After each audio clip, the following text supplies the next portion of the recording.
huge game at the weekend as Arsenal kick off a potentially season-defining month against Chelsea at the Emirates. It's live on Sky Sports. Arsenal currently 5 points here at the top of the table, still in all 4 competitions, and Declan Rice admits he needs to win a big trophy if he's to have any chance of winning the Ballon d'Or. Rice was named in the 30-player long list for the award last season. He's been a key player for Mikel Arteta's side, and Arsenal's form this season has led to him being touted to win the prize this year.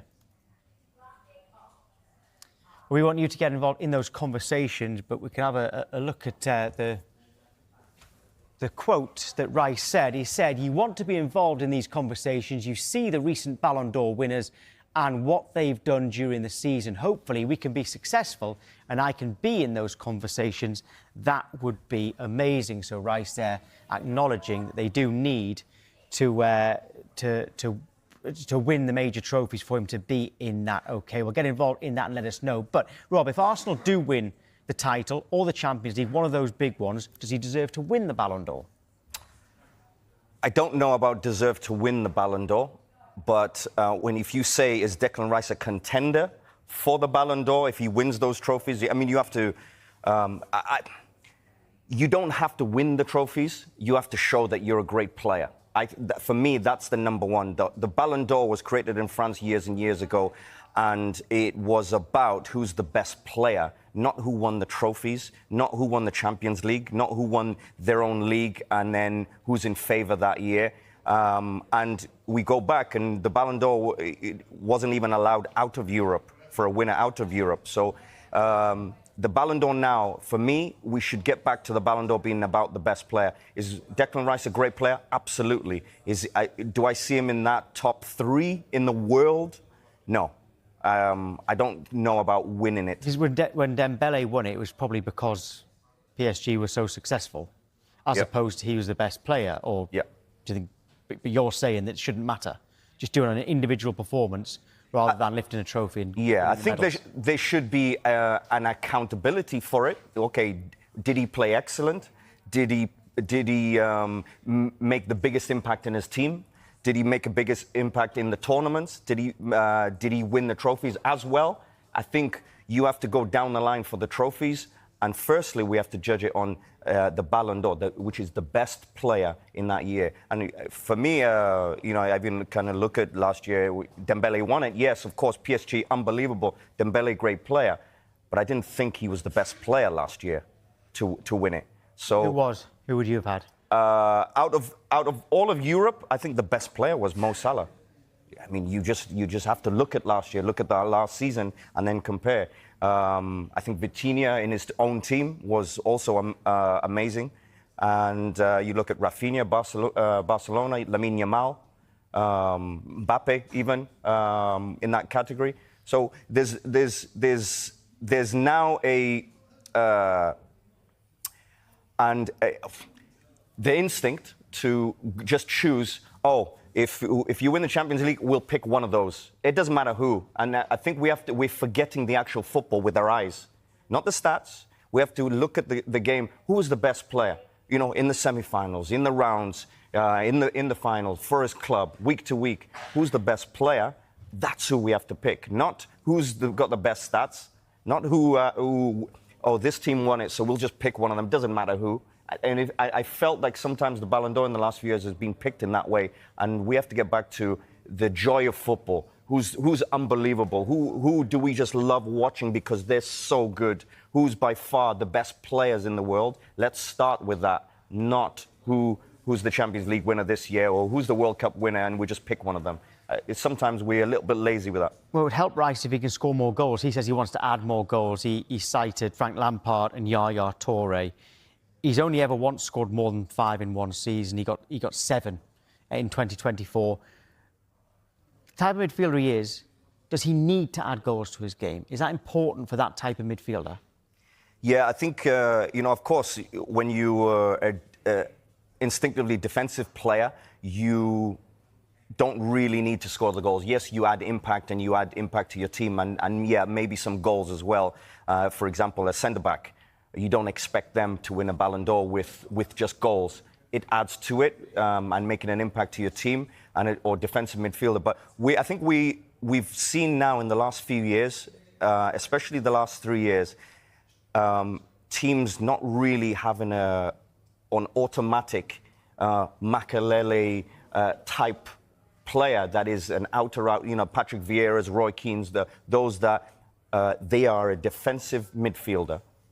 And that's their number one job. Everything else is a bonus. I think we're now starting to see midfielders like Declan Rice, where they're a hybrid. They're not a defensive midfielder. They're not an artistic attacking midfielder. They're this hybrid midfielder that is a central midfielder that does a little bit of everything. And I think he's had an unbelievable year. I've got to say, we talk about Ballon d'Or one side, but he's had an unbelievable year. And he's in his ways, he's kind of changing this midfield position where automatically people put him in this bracket of defense midfielder. He's not that. And this other bracket of, is he, okay, if he's not defensive, is he an attacking midfielder? Well, he's not that as well. He's not an Ødegaard, he's not an Eze, so he's not that either. He's this hybrid of just quality, reading the game. When his team is in danger and they're exposed and there's a transition counter-attack, he's the one who reads the game and almost with his pace and his tackling gets them out of a lot of trouble. It's why they're top of the league. He's a big impact on why Arsenal are top of the league and top of the Champions League. And in terms of criticism of him, Paul Scholes says he's too emotional. What does he mean by that? And is it actually a bad thing, being too emotional? I mean, some of the most vocal captains were very emotional. Oh, yeah, absolutely. I've had dressing rooms where the captain is the first one to, for example, you come in half-time and you're struggling or your team's not doing well, and captains come in and they're the most emotional ones because they feel the responsibility the most, and the vocal ones are the ones that come in and say, no, forget the manager of 1 second. This needs to happen, this needs to happen, this needs to happen. So I don't think he's too emotional at all. I actually think he's quite composed with it. I think he throws his hands up and all those things, but there's a composure about Declan Rice. That's what I see. Underneath, I think he is very composed. I think that's why he plays so well. Do you see him as a future captain? I mean, I know you're Welsh, but you see him as a future England captain? Oh, yeah. Harry Kane. I mean, there are others who could be there, but could he be the England captain? Oh, yeah, absolutely, yeah. The way he plays, the way he is. And I think what I love about Declan Rice, and this is somebody who I think he's grown on me more and more since he's moved to Arsenal. He is now one of the leaders, and he takes accountability. And I think that's what you want from a captain. Accountability, not just in shouting and raising your arms and all of these things. Accountability in making an impact in your team, defensively, attacking, whether he's assisting sometimes, but also how vocal he is and how composed he is and how much he takes away the dangers of the other team just under the radar without, in his contribution and defensively, 1v1s.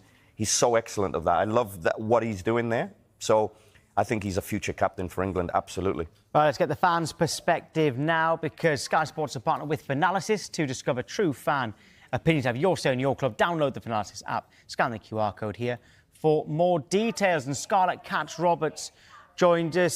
Scarlett, great to see you. We'll talk about the title race in a moment, obviously, but Declan Rice, worthy of Ballon d'Or consideration? Yeah, absolutely. But I mean, as you guys alluded to, a lot of that at the moment seems to be determined by the trophies you win. In terms of whether I think he has the quality, I absolutely do. And, he's crucial to an Arsenal team that, according to Igor Tudor, is the best in the world. So what more endorsement do you need? Do you have a problem with Rice being called, too emotional? Well, I don't know what Paul Scholes will talk about if Arsenal actually do win a major honour. Oh, I know. He'll probably say the league is too weak or something and it doesn't count. Personally, I think Rice is just the right amount emotional. I like to see players care on the pitch.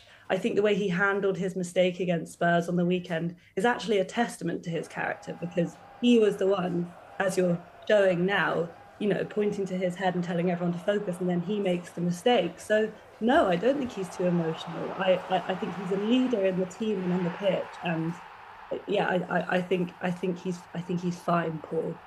So, are you saying that you don't listen to Paul Scholes? No comment. I'll take that as a yes. I'll answer for you. Do you see him as being your captain at some point and England captain too? Yeah, I think in a lot of ways for Arsenal, he's a captain in all but name, isn't he? It's quite clear that he is a prominent voice in the dressing room. He's a prominent performer on the pitch in the big moments. We're talking about the Ballon d'Or. I'm thinking about those free kicks against Real Madrid, which no one could not take notice of.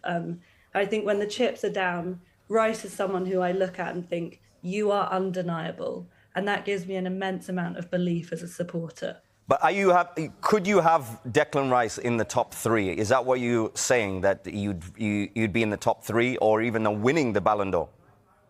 Well, it's hard to rate, isn't it? Because you're sort of comparing him to, Lamine Yamal and sort of much more ephemeral and interesting attackers who are fun to watch. I don't think Rice is as fun to watch as some of the best attackers in the world. Rodri's not an attacker. He won it. Well, yeah. I mean, Rodri won the Ballon d'Or.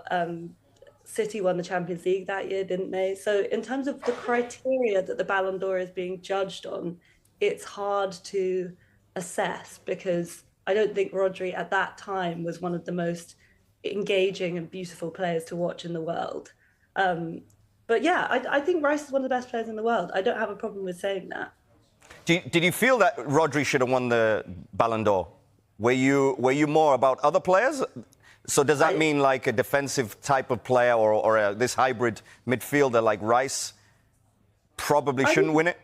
I don't put too much stock in the Ballon d'Or. I'd rather have a trophy in the hands of Declan Rice and the Ballon d'Or. But I think I recognise that the players who are the most decorated are often the ones who go on to win the Ballon d'Or. Rodri was one of the best players in the world at the time. City were probably the best team in the world at the time. So fair play to him. I think there are many more exciting players in Europe than Rodri and probably more exciting players than Declan Rice. Is Declan Rice Arsenal's best player? Or is somebody else in his team should be a contender for the Ballon d'Or? Yeah, because we talked about this season, haven't we, saying that in terms of your squad depth, the only one who's irreplaceable is Rice. That's what a lot of fans have said. I think Saka is probably the poster child for this Arsenal team, even if the stats say that he hasn't had his best season. And I think in the North London derby, one of the things that was so enjoyable as an Arsenal fan was to see Saka at full tilt. There's other players with immense ability in the team and immense quality. I'm just thinking of Saliba and Gabriel. There's quality all over the pitch, but Rice is a standout player in that team. There's no doubt about it. So, yes, he's one of our best players. I don't know if he's the best player. Well, we're doing a poll at the moment, actually, asking whether Declan Rice is a Ballon d'Or contender, which the viewers can still get involved with right now. Just see if we can see what the percentages are. Here we go. So no, 75% saying that no, he's not a Ballon d'Or contender. Of course, that could change if Arsenal win those trophies, which does appear, whether you agree with it or not, to be part of the criteria. Scarlett, we'll just end on the title race. How confident are you feeling now? Well, contextually, I think the result against Spurs was huge because I think City would have been looking at that game thinking Arsenal are creaking, and to respond in the manner we did was emotionally massive. I think the only caveat is, were we able to respond like that because Tottenham are rubbish? And I think Sunday will tell us the answer to that question. You had to fit that in, didn't you? Yeah, big game. OK, Scarlett, thank you. Thank you. I can see Arsenal's next game is against Chelsea. It's live on Super Sunday from 4 p.m. on Sky Sports Premier League.